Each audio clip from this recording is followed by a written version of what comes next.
I Mr. apologize for saying the word tanga in my post. Maraming salamat, Mr. Chair, for admitting that, no? Siguro naman, makikita mo naman ang gobyerno, sasabihin mo mga tanga kami, siguro, pinapalagay mo, alam mo sa akin, Mr. Chair, ang pinapalagay ni Ms. Quezette, yung audience niya, mga tanga eh. Yun ang pinapalagay mo. Hindi ang gobyerno. Yung audience mo, mga tanga, kaya papaniwalaan nila ang sinasabi mo sapagkat yung audience mo mismo ang hindi nakakaintindi. That is fake news, Mr. Chair, and that is what we're investigating right now. Ang hawak, wala. Tulad po ng sagot ko kanina, Hindi, Your sandali. Honor. You answer my question, Mr. Chairman. Yes, I'm trying to answer, Your Honor. Sandali po. Apo.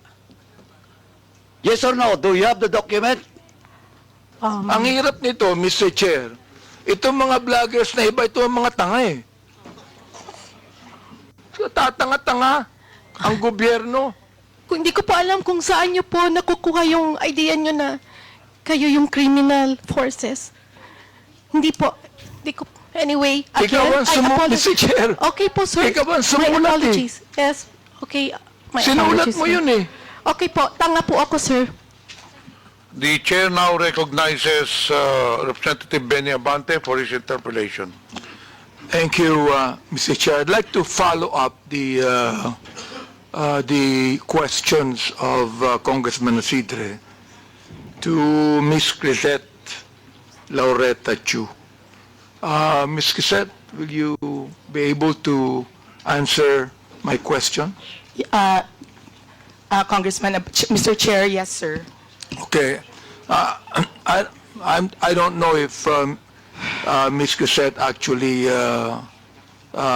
wrote something about me. No, I don't remember doing that. I don't remember her saying things against me. Have you ever made a statement against me, Ms. Crisette, at one time?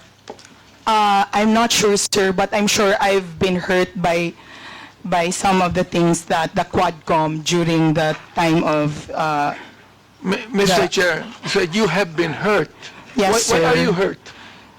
because sir, Are you the ones being investigated? Why are you hurt? no, sir, because I'm a supporter and I just want to be honest, No. sir. It's not, Mr. Chair, what I'm saying is this.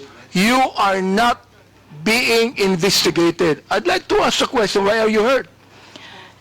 Sir, Mr. Chair, I will just answer honestly. For example, if you are a supporter of a certain politician, as I'm sure your supporters in your district in Manila know, if somebody you love or support is attacked or investigated, it hurts you. But, sir, I'm just being honest because I don't remember that I said anything about you. I'm just saying that I'm sure that maybe there were. I'm not sure, sir. I'm sorry. I don't think I've said anything bad Mr. about Chair, you. I will not belabor anymore on what she said about me, no? But I just would like to reiterate what Congressman Jude has been saying all along. You said, you're a journalist, right? Yes, sir. Okay, I'm not a journalist. Yes, sir. And you said a while ago that you write what you feel. Am I right? On my Facebook, sir, not on my job. Yeah, you said you write what you feel. Am I right? Yes, sir. Okay. Now, I do not need to be a journalist to write what I feel. Am I right? Yes, sir. All right. So why do you always say you're a journalist? Because they asked me, sir, what I do. You were not asked about being a journalist. You said it, that you are a journalist. Now, Sir, being a journalist, Mr. Chair, binanggit mo yung daw. Is that what you feel? Or are you trying to say now that that is what the masses feel? Mr. Chairman, that's what the impression I got from the social media platforms. The like TikTok. impression Yes, sir. that you got. We call it social media impression, sir. Well, I'm quite ignorant with the social media impression, Mr. Chair. But what I'm saying is this. You said that you write what you feel. Now, when you said daw, na maraming nag-resign na mga pulis, daw, all right? You were not writing what you feel. You were actually writing what you think the masses feel. Am I right? Sir, in the first part of the sentence, yes, sir. And then the second part of the post where I had my own opinion, it was what I felt, sir. So you believe that what you were writing, what you believe to be what the masses feel. Yes, sir, that's right, sir. All right. So you're not writing what you feel, actually. Yes, sir, as well, sir. Therefore, you were wrong in your first statement. Yes, sir. Okay, sir. Good. Very good. I'm so glad that you admitted that. All right. Now here it's. In light of the new information, sir, in light of the I do press not need release, you to sir. explain. I don't need you to explain, Mr. Chair. Yes, sir, thank you. You admitted you're wrong, and that's it. Yes, sir, thank All you. right? Now, I'd like to ask General Torre here. You answered a moment ago, General Torre, that when you speak of a mass resignation, there's none. There's none. Will you please explain further so that Ms. Crisette Chu will be able to understand that is not what the masses feel? Well, there's really nobody on record who filed their resignation, sir, just because of the Duterte arrest, sir. There's none on record right now, sir. Do you believe that, Ms. Crisette? Do you believe the statement of General Torre? Yes, sir, because he has the insider information. I believe him, sir. Would you now please write something about that? Even if you do not apologize, would you now please write Yes, something sir, about if you that, wish, that you sir. believe, now, just a moment, that you believe that with the statement of General Torre? Would you please write that? Yes, sir, I will write, sir, that according to the PNP, there were no mass resignations due to the Duterte arrest. Thank you. sir. And therefore, you were wrong. Yes or no? Yes, sir. Okay, thank you very much for admitting that again. All right, now, I would like to understand what you wrote also here, December 28, 2024. I have the copy here, and the picture, I was actually asking my colleagues here,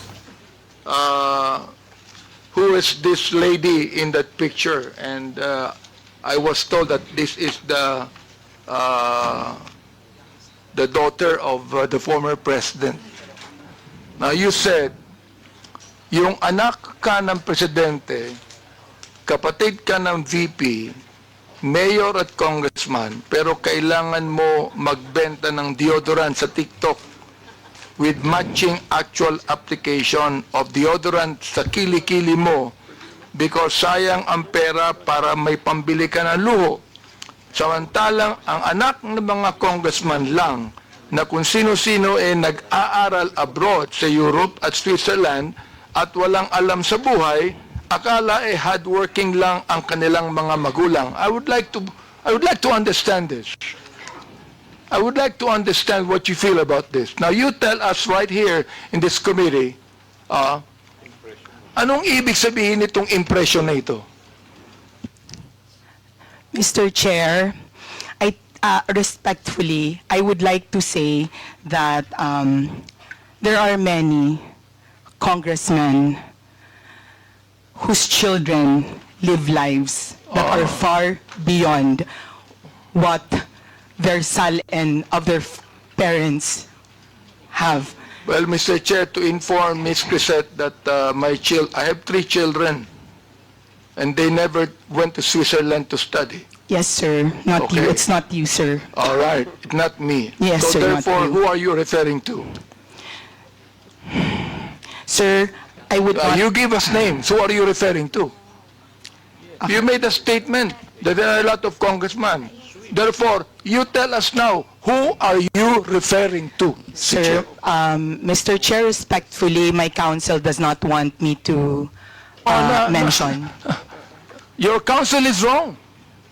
You made a statement, samantalang ang anak ng mga congressman.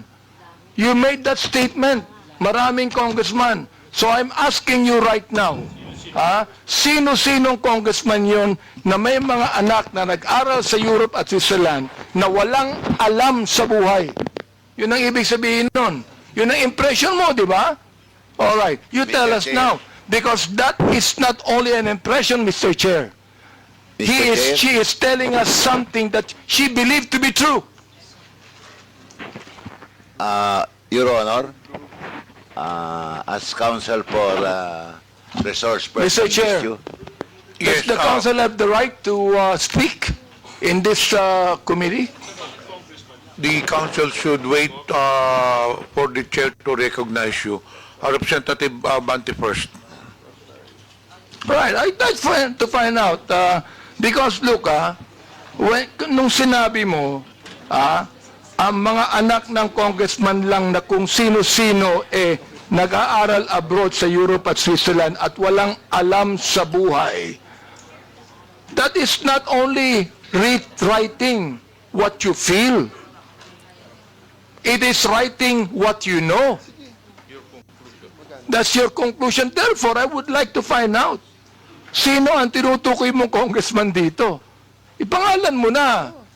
Oh, palagay ko walang congressman matatakot dito. Meron bang mali, Mr. Chair? Is there anything wrong with any congressman who can afford to let his children study in Europe and Switzerland? Is there anything wrong with that, Mr. Chair? Let me ask you, yes or no, is there anything wrong with that? Ms. Crisette, kindly answer the question. Mr. Chair, Mr. Chair, may I be allowed Would you allow the council? I will allow counsel to speak first after she answers. After she answers. Okay, Your Ms. Crisette, Honor, please answer the question. Your Honor, to facilitate the expectation of the Honorable Congressman, may I be allowed to give 1 minute just to confer with my client, Your Honor? Attorney Bello, tapusin muna natin yung question to Crisette. Pag na answer niya na satisfactorily, then we can proceed with your manifestation. Ms. Crisette, please answer the question. yes, sir. Your Honor, Mr. Chair. my request is Ms. that before- Mr. Chair, Sec Your Bello, wait until you are recognized. Crisette Wait. Chu is being recognized as of now. We have rules to follow in this. Ms. Crisette, kindly answer the question. Sir, Your Honor, just reconsideration, Chairman. Your Honor. My request, Your Honor, is that before my client will answer, may I be allowed 1 minute to confer Mr. with Chair. Your Honor, to Mr. Chair. clarify Hold on. with the Are you permission of the referring to Honorable a Congressman. legal advice? Would you like to confer with your client? Yes, Your Honor. Okay, you just- confer with your client first. Yes, Your Honor. We have a 1 minute suspension. Thank you, Your Honor. Thank you. thank you, sir. Representative Abante, you have the floor. Thank you, Mr. Chair. Again, I'd like to reiterate the question. Your Honor, thank you very much. I just asked Ms. Chu if there's anything wrong with any congressman who can afford to send his children to Europe and Switzerland. Is there anything wrong with that, Mr. Chair? The only answer is yes or no. Yun lang po. Your Honor, may I be allowed to approach the Honorable Congressman after my consultation with my client? Hearing, Yes, hearing suspended. Yeah. Please approach. Thank you, Your Honor. Chair, I would like to give way to what her attorney said, no? And again, I would like to ask Ms. Chu to respond according to how her attorney advised her.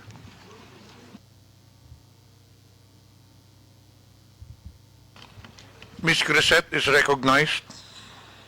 Mr. Chair. Sorry, sir, I did not hear your question. My counsel was speaking with me. Could you kindly... Representative Abante, do you have any question?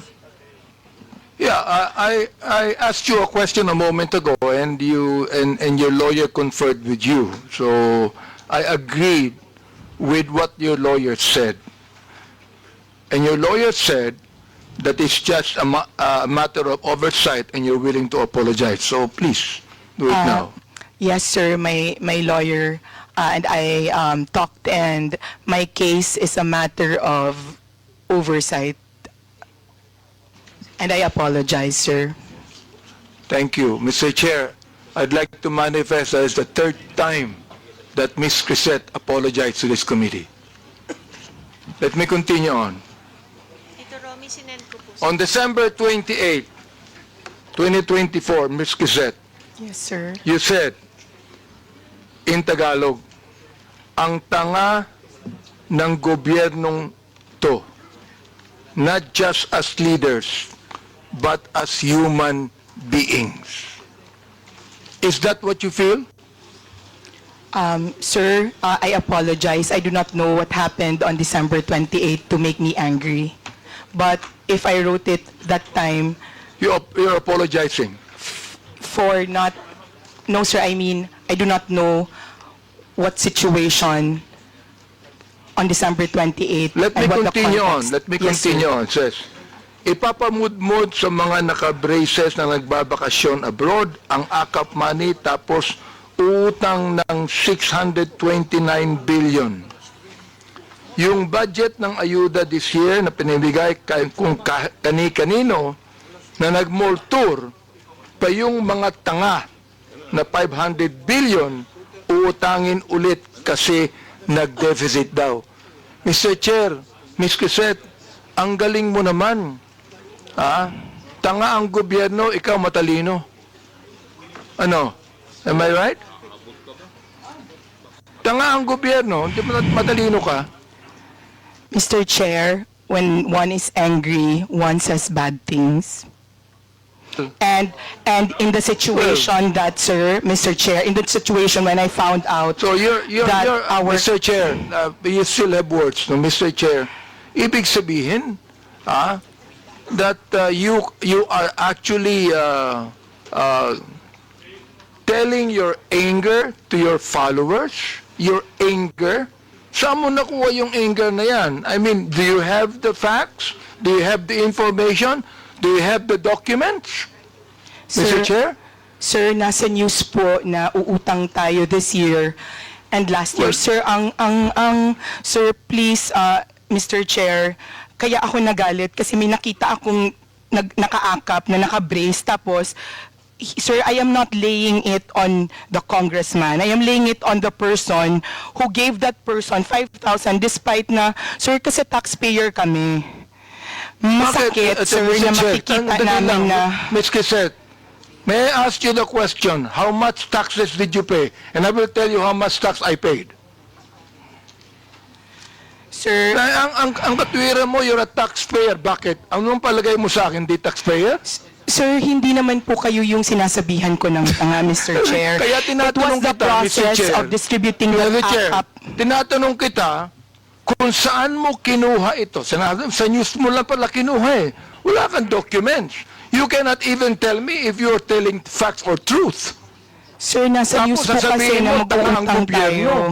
My goodness, ibig mo sabihin, you're going to base your statement, tanga ang gobyerno, sa news na nabasa mo, Mr. Chair, and then you're telling me you're a journalist, and you're telling me that you're speaking the truth? Mr. Chair, respectfully po, those are my feelings. Kasi binamigay natin yung pera sa Therefore, if AKAP. that's your feeling, Mr. Chair, I demand that you apologize to this committee. I will apologize, Mr. Chair, for my bad words or for...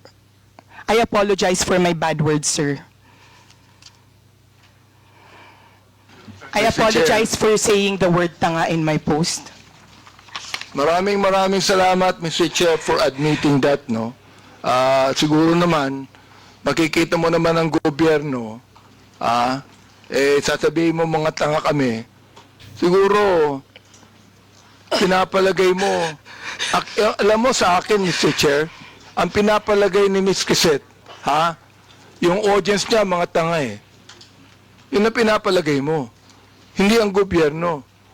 Yung audience mo, mga tanga, kaya papaniwalaan nila ang sinasabi mo sapagkat yung audience mo mismo ang hindi nakakaintindi. That is fake news, Mr. Chair, and that is what we're investigating right now. You see? I hope that you understand that, Mr. Chair. Ms. Quezet, do you understand what I'm trying to say? Ikaw, nandito sa akin yung mga sinabi mo tungkol sa amin, ha? Hindi ako sumagot dyan, eh. Hindi ko na kinakailangan pang i-belabor yan. So, anyway, Mr. Chair, anyway, nakita ko naman na Ms. Quezet is now apologetic to what she said. Now, another thing is this. I'd like to ask questions to MJ Kiambao, Miss Mary Jane Kiambao Reyes. Yes, sir. Yes, You Your made Honor. a statement when you were giving your statement that you base your blog on the truth, no? And that you are actually not biased. You are not pro Duterte. You are not pro Marcos. You said that. Am I right? Your Honor, yes, sir. Although I also said in that same statement that yes, I can be biased, but I don't go below the belt. But as far as being pro or anti-Marcos and Duterte, I always try to remain objective. Ms. Reyes, Yes, sir. I am Yes, the Your Honor. chairman of the Committee on Human Rights. Yes, Your Honor. I have records of EJK victims. And you made a statement, it says right here, to the International Criminal Court, global community, and world media. Is this not a pro-Duterte statement? Can you please, sir, complete the whole No, not yet. report? I'm going to complete this. I'm just referring to the first statement, to the International Criminal Court, global community, and world media. It means that you want to tell that to the International Criminal Court. Am I right? Dahil, And therefore, Mr. Chair, you do not agree for the former president to be held in the ICC. Am I right? yes, Your Honor. Okay, very good. So therefore, you are Pro Duterte. Don't tell me you are not. All right? Sir, can I, No. pwede po akong sumagot? Let me ask another question to you. You said you need to see this. The so-called EJK victims under President Duterte, a massive hoax. Do you believe that, Mr. Chair? yes, sir. Again, Where did you yes, get the information, Mr. Chair? Your Honor, sana po mabasa ng buo yung aking... Do you want me to give you documents on that? Sir, I know what I posted, but I want the whole, the people here and the media to also see ano yung context ng aking isinulat para po maintindihan din nila Ito at na hindi yung lang context, maibase Mr. Chair. sa isang You do not statement even lamang. need to complete this. Kung gusto mo Sir, kumbituhin ko, yes, ito, Your ha? Honor, I would Ito, ha? Okay. appreciate very much. I'm going to Mama. complete this now. Okay, Yes, para Your marinig Honor. ng lahat. Opo. The so-called EJK victims under President Duterte, a massive hoax. Okay. Sa akin, mali. I have documents to show. Yes, Your Honor, All right, that is now your you truth, said. and I also have my truth. Please. May I remind the resource person to, again, patapusin muna yung interpolator before you answer. Okay po, salamat po, Mr. Chair. And sige po, so, kung pwede po, ibigay na lahat ng tanong at mabigyan din po kami Laban. ng pagkakataon na sumagot nang wala ring interruption Of sana. course, you will be Opo. given your opportunity to answer. Pero patapusin muna talagang interpolator. That is Sige a po, ruling Mr. Chair. before the resource person. Wag po tayo magsapawan. Opo, Mr. Chair, maraming salamat. Okay, Mr. Chair, let me continue on. You said, the anti-Duterte propagandist. So alam ko na kung ano yung bias mo, di ba? May bias ka na rito eh. Oo. Okay, likely funded by drug cartels, terrorists, corrupt politicians, greedy oligarchs, and narco-politicians are desperately trying to manipulate the global narrative. What did you get the information about that, Mr. Chair? Pwede na po akong Go ahead. Sige. Yes, Mr. Chair, pwede na po akong sumagot? Yes. Okay. Doon po sa mga nauna niyo pong tanong, kung saan, ang sabi ko nga po ay hoax. Ang pinagbabasehan ko po doon ay yung mga naglalabasan ngayon na panibagong impormasyon, kita naman po ito sa social media, ano po, kung saan yung mga napabilang na EJK, yung mga nagpakita ng picture ng mga anak nila na namatay daw sa EJK, actually ay hindi po connected sa EJK. At yung iba po ay buhay na buhay naman po. That's why, ang sabi ko nga ay hoax dahil yung mga pinakita ng mga nagrarally at pinapakita nila na namatay sa EJK ay hindi naman po patay. Mr. Chair, Mr. nag-a-attend ba kayo ng Quadcom hearing? Mr. Chair? Nag-a-attend ba kayo ng Quadcom hearing? Yung mga biktima ng EJK ay nandoon at nagkaroon pa sila ng prayer rally, Mr. Chair. Nag-attend ba kayo ng Quadcom hearing? You can answer. Mr. Chair, okay, salamat po at pagkakataong sumagot. Yes, nakapanood na po ako ng Quadcom at napanood ko rin po yung mga latest na ganap ngayon kung saan may isang Aling Sheila, Aling Lori, Aling another mother, kung saan yun po, yung mga anak nilang pinapakitang namatay sa EJK ay hindi naman po. Doon po, yun po yung pinanggagalingan ng aking isinulat na opinyon. Yun po ay reaksyon at opinyon sa mga nabalitaan ko po sa social media. At sa mga news online. Again, those are my personal reaction and opinion on the current events. Mr. Chair, ang hirap nun, makakabalita ka ng anuman, tapos you're going to put up an opinion, and you want to let the people believe it's the truth. Yun ang problema dyan eh. Facts. Then, sinabi mo, they want you to believe that every young life lost was at the hands of our people's president, Rodi Duterte. This is a blatant lie. That is my, pwede na pong sumagot, Your Yes, Honor? go ahead. Sige. Opo. Go ahead. Again, that is my truth. Those are my opinion. And nakabase naman din po yan sa mga available information. Ngayon, makikita po natin na yun nga po, may mga EJK victims nga raw na hindi naman pala. Raw. Yun nga po, sabi, yung raw po, I'm Therefore, referring...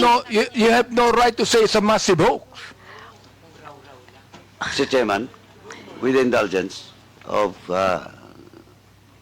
Chairman. Yes, Mr. Ma'am, Congressman yung Paduano. sinasabi mong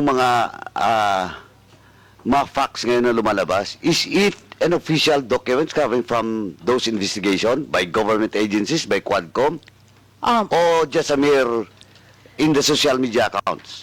Sir, Your Honor, if I'm not mistaken, nasa newspaper na rin po yan. Sandali But of course, Sandali. Nasa newspaper. Pero ang tinatanong ko po, anong source ng newspaper? Is it an official document or findings of the Human Rights Commission? I have yet- Absolutely, ma'am, Yes, madam, Your Honor. absolutely not. Because during our hearing, the Quadcom, all those victims, yung mga families na nandun, was confirmed by Human Rights Commission. Okay, Your Honor, In fact, we have all the list. Your Honor, can I also answer now, kung pwede po? Okay. Lumabas po na may mga kapatid, yung mga biktima, na sila po mismo ang nagdi-deny doon sa mga ibinabalita ngayon Mr. Chair, Mr. Chairman. I'd like to interject for a while here, while you're answering. Ang binabanggit mo, may nabalitaan ka? May nabalitaan ka? Oh, I mean, my goodness, if you would like to be a resource person here in this committee, kinakailangan meron kang basis, meron kang tunay na basis, meron kang dokumento na masasabi. Sapagkat, Luka, ang commission on Human Rights, for example, nag-imbestiga ng EJK at maraming nakita. Kami, in my Committee of Human Rights, marami kaming nakita. Oo. Samantalang ikaw, sinasabi mo, massive hoax ito. Wag naman, Mr. Chair. Oh, gusto kong maniwala sa statement mo kanina. Pero ngayon, itong statement na ito, hindi na maganda eh. Oh, nagsabi ka pa ng facts.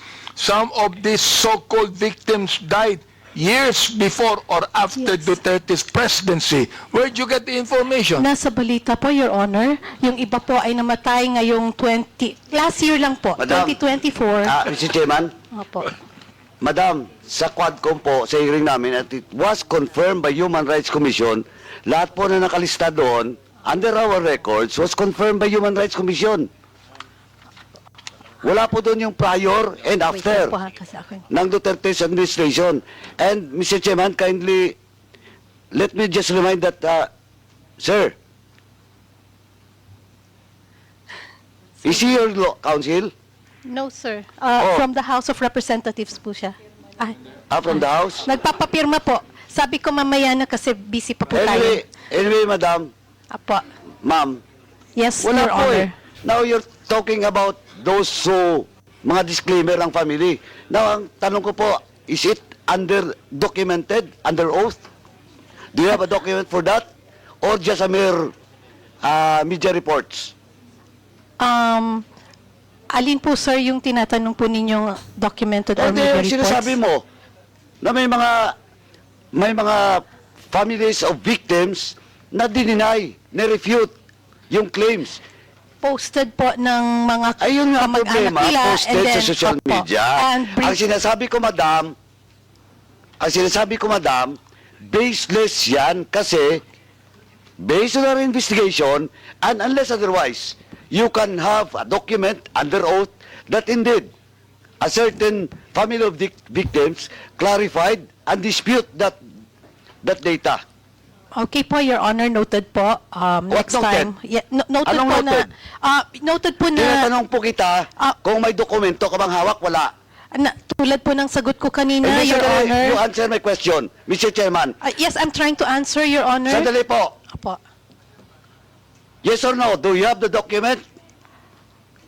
Under oath? Sir, like I said, Andale, yes or no? Remember, I am just asking you if you have the document or not under oath. of the family who Yeah. reported? Yeah. None, sir. Oh, none. It's Oh. on the, like I said, it's a... So none. You don't have. Okay, sir. Next time po, What's kukuha next po muna- time? next time po, bago po tayo magsulat ng mga ganon, kailangan kumuha po muna tayo ng mga dokumento under oath. At hindi tayo basta magbabase sa sinasabi Chair. ng mainstream media. Okay. Mr. Chair, Thank you. let me continue on the Representative statement Abante. he said. Yes. Sinabi niya, facts to nakalagay, facts. Many are completely unrelated to drugs or EJK.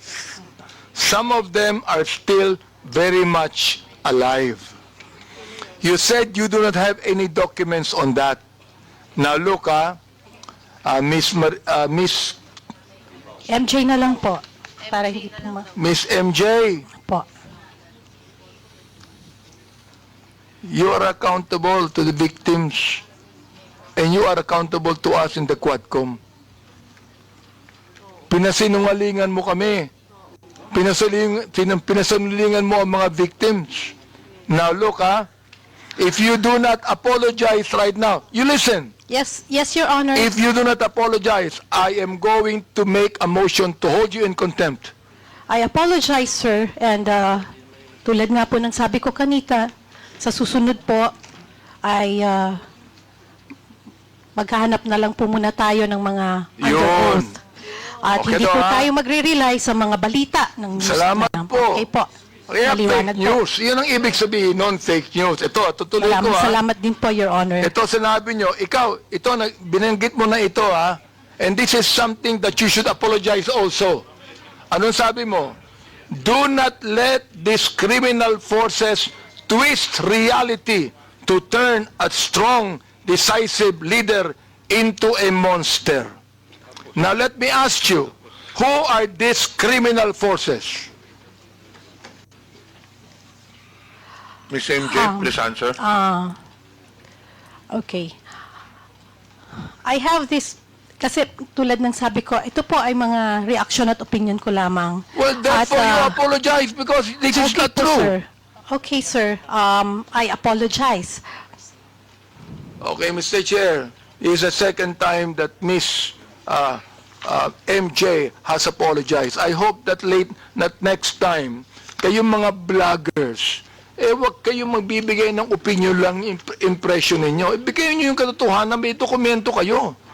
Sapagkat meron kaming documents to show Naiinsulto ko, I am insulted with your statement.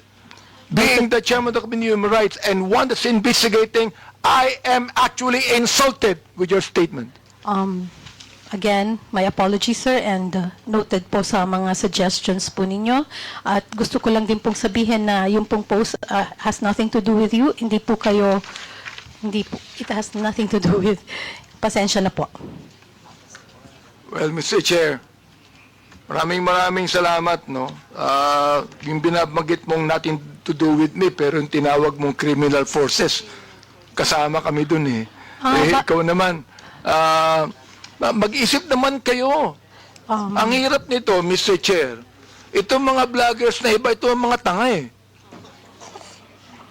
Tatanga-tanga ang gobyerno. Mag-isip kayo. Hindi lang sumusulat kayo kung anong gusto nyo isulat dyan. You're telling us, yung criminal forces, gusto kong sabihin ngayon, Mr. Chair, publicly, ikaw ang tanga. Okay, Your Honor, pero Mr. Chairman, Mr. Chairman, Representative Ponduano.